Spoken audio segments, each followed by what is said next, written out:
శ్రీమాత్రే నమ. జయ గురు దత్తాత్రేయ నమ.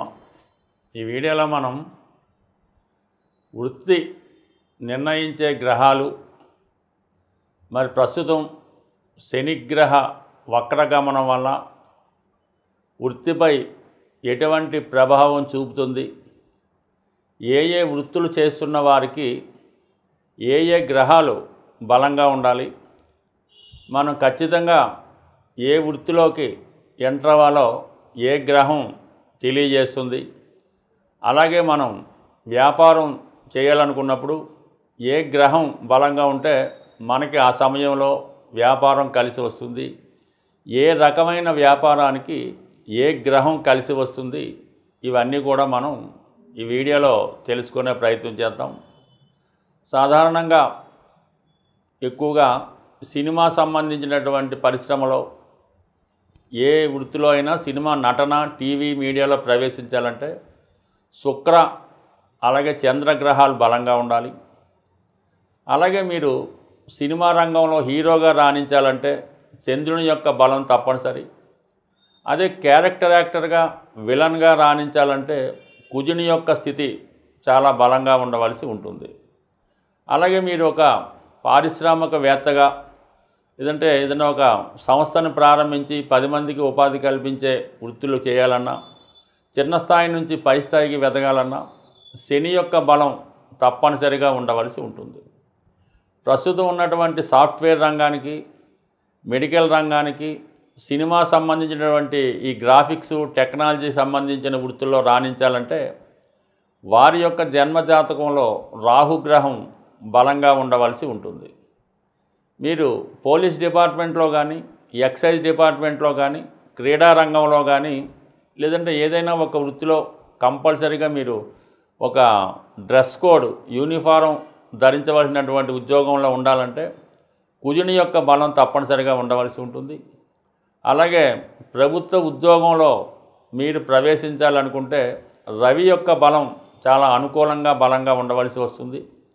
అలాగే మీరు వ్యాపారం చేయాలి, మనీ క్యాలిక్యులేషన్స్ కరెక్ట్గా ఉండాలంటే బుధుని యొక్క బలం తప్పనిసరిగా ఉండాలి. అంటే ఒకవేళ మీరు చార్టెడ్ అకౌంటెంట్ అవ్వాలనుకున్నా, లేదంటే అకౌంట్స్ సంబంధించిన వృత్తిలో రాణించాలన్నా, క్యాలిక్యులేషన్స్ కరెక్ట్గా వేయాలన్నా, వ్యాపారాలని అంచనా వేయాలన్నా, మార్కెట్లో ఈ షేర్ మార్కెట్ వగైరా వగైరా వాటిలో అప్ అండ్ డౌన్స్ని అంచనా వేయాలన్నా కూడా బుధుడి యొక్క బలం తప్పనిసరిగా ఉండవలసి ఉంటుంది. బుధుడు జాతకంలో బలంగా ఉంటేనే సరైన సమయంలో సరైన నిర్ణయం తీసుకొని ముందుకు వెళ్ళే అవకాశాలు ఎక్కువగా ఉంటాయి.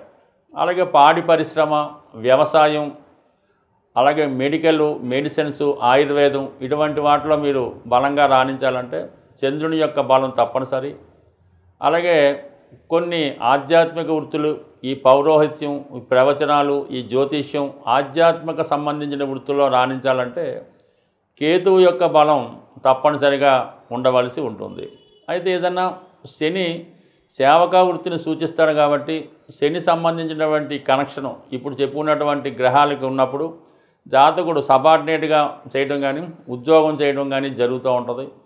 రవి స్వతంత్ర ప్లానెట్ అవ్వడం వల్ల, రాజగ్రహం అవ్వటం వల్ల, రవి యొక్క ఇన్ఫ్లుయెన్స్ వల్ల చాలా వరకు స్వతంత్ర వృత్తుల్లో ఉండడం, ఈ పాలిటిక్స్లో ఎంటర్ అవ్వడం, రాజకీయాలు ఇంచుమించుగా సాధారణ కౌన్సిలర్ దగ్గర నుంచి ప్రధానమంత్రి, రాష్ట్రపతి దాకా ఎదగాలంటే, గవర్నమెంట్లో అత్యున్నత స్థాయి ఐపీఎస్ ఐఏఎస్లు కావాలన్నా కంపల్సరీగా రవి యొక్క బలం చాలా అనుకూలంగా ఉండాలి. అయితే కొన్ని సందర్భాల్లో రవి మరీ విపరీతమైనటువంటి బలం ఉన్నప్పుడు ఓవర్ కాన్ఫిడెన్స్ వల్ల, అహంభావం వల్ల ఏ పని చేయకుండా మరి ఏదో ఒక దానికోసం వెయిట్ చేస్తూ కాలం వృధా చేయడం జరుగుతూ ఉంటుంది. ఒక విధంగా కొన్ని సందర్భాల్లో రవి బలహీనంగా ఉన్నప్పుడే అతడు అటు ప్రభుత్వ ఉద్యోగాల్లో రాణించగలుగుతూ ఉన్నారు. రవి బలంగా ఉన్నవాళ్ళు రాజకీయ రంగంలో రాణించగలగడం కూడా జరుగుతూ ఉంటుంది. ఈ విధంగా ప్రతి గ్రహానికి కూడా ఏదో ఒక వృత్తికి, ఏదో ఒక వ్యాపారానికి లింకప్ అయి ఉండడం జరుగుతూ ఉంటుంది. ఏదైనా జాతకుడు వృత్తిలో రాణించాలంటే 2-3 గ్రహాల యొక్క ప్రభావం ఉంటేనే ఆ జాతకుడు ఆ వృత్తిలో రాణించగలుగుతూ ఉంటాడు. ఏదైనా దశమ భావం బలంగా ఉండాలి, దశమాధిపతిని శుభగ్రహాలు చూస్తుండాలి. అలాగే దశమలో ఏ గ్రహం బలంగా ఉంటే, అంటే 2-3 గ్రహాలు ఉన్నప్పుడు ఏ గ్రహం బలంగా ఉంటే ఆ వృత్తిలో రాణించడం జరుగుతూ ఉంటుంది. గురువు బలంగా ఉంటే బ్యాంకింగు, ఫైనాన్సు, ఉపాధ్యాయ వృత్తిలో రాణించగలుగుతూ ఉంటారు. అలాగే కుజుడు బలంగా ఉంటే పోలీస్ డిపార్ట్మెంట్లో రాణించగలుగుతుంటాడు. దీంతో పాటుగా అష్టక వర్గ పరిశీలించి దశమ భావంపై ఏ గ్రహం ఎక్కువ బిందువులు ఇచ్చి ఉందో ఆ సంబంధించిన వృత్తిలో రాణించే అవకాశాలు కూడా బలంగా ఉంటాయి. బట్ ఏదైనా ఒక్క దశమ స్థానమే కాకుండా అర్ధ త్రికోణాలైనటువంటి 2, 6, 10 పరిశీలించి జాతకుడు యొక్క లగ్న బలాన్ని కూడా పరిశీలించి వృత్తిని నిర్ణయించవలసి ఉంటుంది. సింహరాశి వారికి ఏ వృత్తి అనుకూలం, వాళ్ళ వృత్తిలో ఒడిదుడుకులు అప్ అండ్ డౌన్స్ రావడానికి ఏ గ్రహాలు కారణం అవ్వచ్చు అన్న విషయాన్ని మనం పరిశీలించే ప్రయత్నం చేద్దాం. మామూలుగా సింహరాశి అంటేనే ప్రభుత్వానికి దత్తపుత్రులుగా ఉంటారు.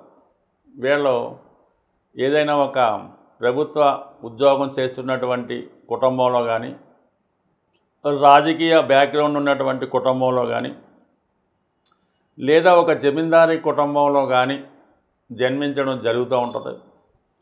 చిన్నప్పటి నుంచి కూడా వీళ్ళని ఒక హైప్గా, ఒక హీరోలాగా అన్ని సౌకర్యాలు కల్పిస్తూ ఈ పిల్లవాడిని చాలా గారాబంగా పెంచడం వల్ల వీళ్ళ ఆశయం ఎప్పుడూ కూడా సాధారణంగా తండ్రి గారు ఏ వృత్తి అయితే చేస్తారో దాని మీదకే ఆసక్తి చూపిస్తూ ఉంటారు. అంటే కారణం, సింహరాశికి అధిపతి అయినటువంటి రవి 9వ స్థానంలో ఉచ్చ పొందుతూ ఉంటాడు. మరి ఆ కారణం వల్ల వీళ్ళు ఈ తండ్రి గారి వృత్తిలో ప్రవేశిస్తూ ఉంటారు. అది ఎక్కువగా రాజకీయం అయితే రాజకీయం అవ్వచ్చు, గవర్నమెంట్ సర్వీసు చేస్తుంటే గవర్నమెంట్ సర్వీసులోకి వెళ్ళడానికి వారసత్వంగా కారణం అవుతూ ఉంటుంది. అంటే అలా జరగకూడదు, కానీ చాలా వరకు తండ్రి సర్వీస్లో ఉండగా ఏదో ప్రమాదం వల్ల, కారణాంతరం వల్ల కాలం చేసినప్పుడు సడన్గా అబ్బాయిని ఏదో గవర్నమెంట్లో తీసుకొని ఉద్యోగం ఇవ్వడం జరుగుతూ ఉంటుంది, రాజకీయంలో ఉంటే పదవి ఇవ్వడం జరుగుతూ ఉంటుంది. కామన్గా ఈ సింహరాశి వారికి ఈ ప్రభుత్వం సంబంధించినటువంటి పదవి తొందరగా రావడం కారణం అవుతుంటుంది. అది స్వయం కృషితో అవ్వచ్చు, వారసత్వంగా కూడా అయ్యే అవకాశం ఉంది. సో ఇది రవి యొక్క బలాన్ని బట్టి ఆధారపడి ఉంటుంది. అలాగే ఈ రాశి వారికి దశమాధిపతి శుక్రుడు అవుతూ ఉంటాడు. దాంతోపాటు వీళ్ళకి సినిమా రంగంలో కూడా బాగా ఎక్కువ ఛాన్సెస్ రావడం జరుగుతుంది. అందులో వీళ్ళు చెప్పింది ఒకరు వినాలి తప్ప వీళ్ళకి ఒకరు చెప్పింది నచ్చదు, ఒకరు చేసిన పని వీళ్ళకి నచ్చదు. అందుకని ఏ పనైనా వీళ్ళ దగ్గరుండి చేయించుకుంటూ ఉంటారు. అందువల్ల వీళ్ళు నటనా రంగంలో మంచి ఆరితేరినప్పటికీ, మంచి ప్రావీణ్యం ఉన్నప్పటికీ కూడా డైరెక్టర్ చెప్పినట్టు మనం ఎందుకు చేస్తాంలే అని వీళ్ళు డైరెక్టర్లుగా బాగా రాణిస్తూ ఉంటారు. సినిమా డైరెక్టర్లో ప్రస్తుతం ఉన్నటువంటి నెంబర్ 1 స్థాయిలో ఉన్నటువంటి డైరెక్టర్లు కనీసం 3 ఉన్నారు. వాళ్ళు కంపల్సరీగా మరి డైరెక్టర్లుగా నెంబర్ 1గా రాణిస్తారు. హీరో కన్నా ఎక్కువ నేమ్ సంపాదించడం కూడా జరుగుతూ ఉంటుంది. అలాగే మరి ఇదే రాశిలో జన్మించినటువంటి ఒక ప్రముఖ హీరో ప్రస్తుతం నెంబర్ 1 స్థాయిలో ఉంటూ తొందరలో అతను డైరెక్షన్లో ఒక సినిమా కూడా మీకు రావడం జరుగుతుంది.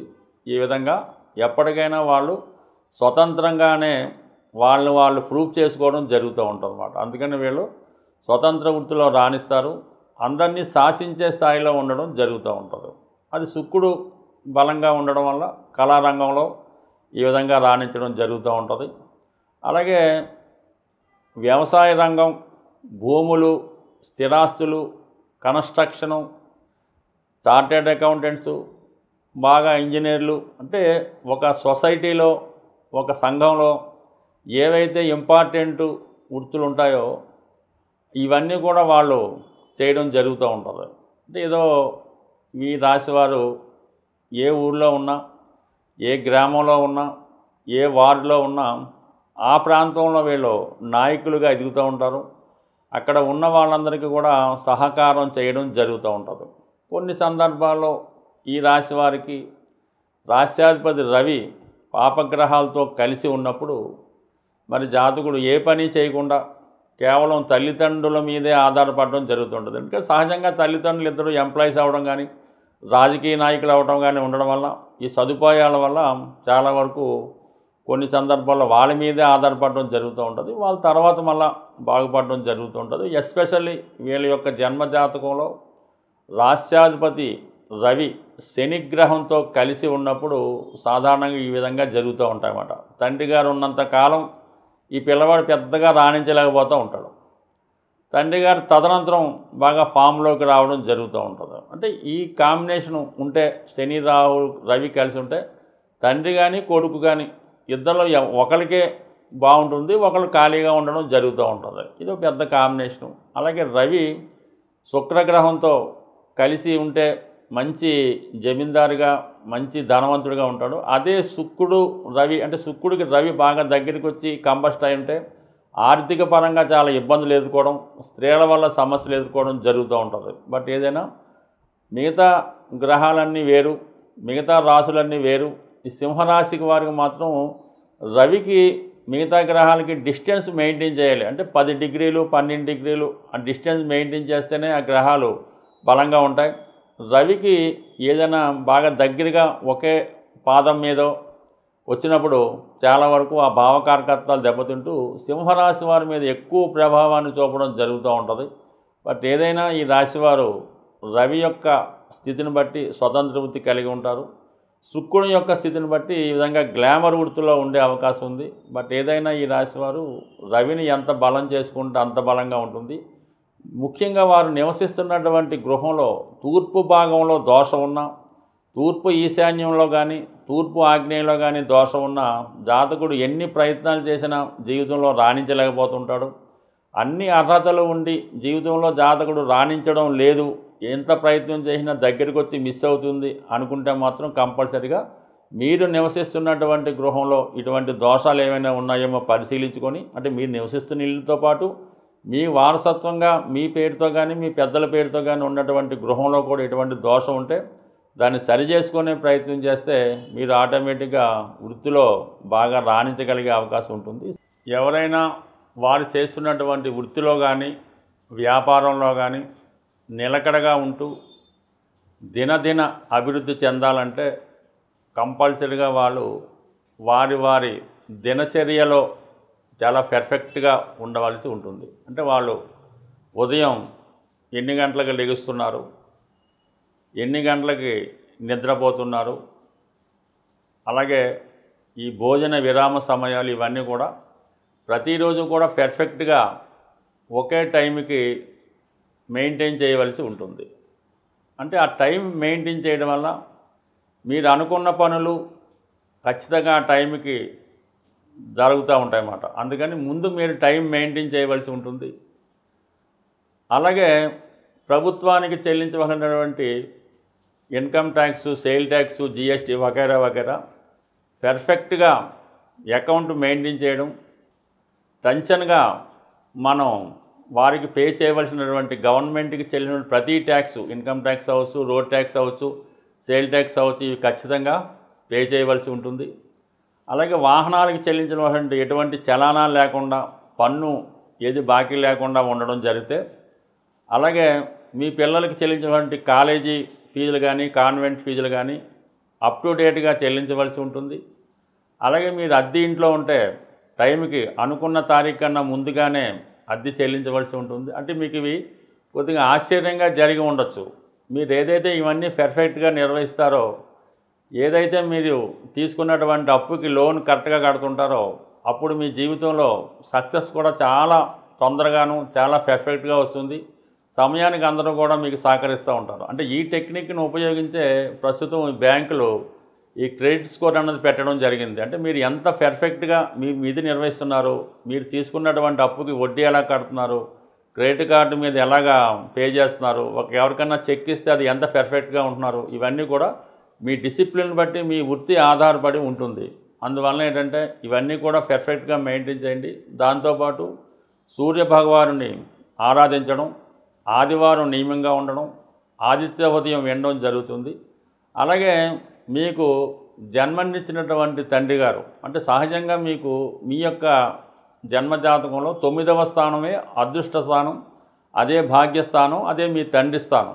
అంటే తల్లి, తండ్రి, దైవం, గురువు. అంటే తల్లి కూడా 9వ స్థానానికే వస్తుంది, చతుర్థ భావం కాదు. అందువలన మీరు ఎంత సంపాదించనివ్వండి, ఎంతో కొంత మీ తండ్రి గారు కోటీశ్వరులు అయి ఉండొచ్చు, ఆయనకి లోటు లేకపోతే ఆయన ఒక దేశ ప్రధానమంత్రి కూడా అయి ఉండొచ్చు. కానీ తండ్రి గారికి మీరు విధి విధానంగా ఏదో ఒక అంటే అది డబ్బు రూపంలోనే కావద్దు, తండ్రి గారికి అవసరానికి ఒక మంచి బట్టలు కొనివ్వచ్చు, కాలికి చెప్పులు కొనివ్వచ్చు, చేతికి గడియారం కొనివ్వచ్చు. బట్ ఏదైనా 9వ స్థానానికంటే గురువుకి కానీ, తండ్రికి కానీ, తల్లికి కానీ, దైవానికి కానీ మీ సంపాదనలో కొంత భాగం వారికి ఏదో రూపంలో ఇవ్వడం వల్ల మీ అదృష్టం బాగా జనరేట్ అయ్యి ఉద్యోగపరంగా, వ్యాపారపరంగా మీకు అభివృద్ధి చెందడం జరుగుతూ ఉంటుంది. ఎట్టి పరిస్థితుల్లో కూడా మీ యొక్క తల్లిదండ్రుల్ని మీకు వాళ్ళని భరించడం కష్టమైనప్పుడు పక్కకు తప్పుకోండి, ఎవరో ఒకరు చూస్తారు. అంతేగాని వాళ్ళని బలవంతంగా ఏదైనా ఒక ఓల్డ్ ఏజ్ హోమ్లో పెట్టే ప్రయత్నం మాత్రం చేయొద్దు. ఆ చేయడం వల్ల అది మీకు ఒక విధంటి యోగం ఏర్పడడం వల్ల అది ఆ పేర్లే చెప్పడం అంత ఇష్టం ఉండదు. ఆ ప్రభావం వల్ల తర్వాత మీ జీవితంలో కొన్ని ఇబ్బందులకు లోనయ్యే అవకాశం ఉంది. బట్ ఏదైనా సదా మీకు అదృష్టాన్ని ఇచ్చే భాగ్యస్థానాన్ని మీరు కాపాడుకోవాలంటే ఈ పెద్దవాళ్ళని అంటే తల్లి, తండ్రి, గురువు, దైవాన్ని వాళ్ళు దుర్మార్గులు అవ్వచ్చు, అంతకులు అవ్వచ్చు, కూనీకోరులు అవ్వచ్చు, తాగుబోతులు అవ్వచ్చు, కానీ వాళ్ళని మీరు గౌరవించడం, వారి జాగ్రత్తగా మీరు కాపాడుకోవడం అన్నది మీ విధి. మీరు ఎంత బాగా చేస్తే తర్వాత మీ తరం అంత అనుకూలంగా ఉంటుంది. స్వస్తి.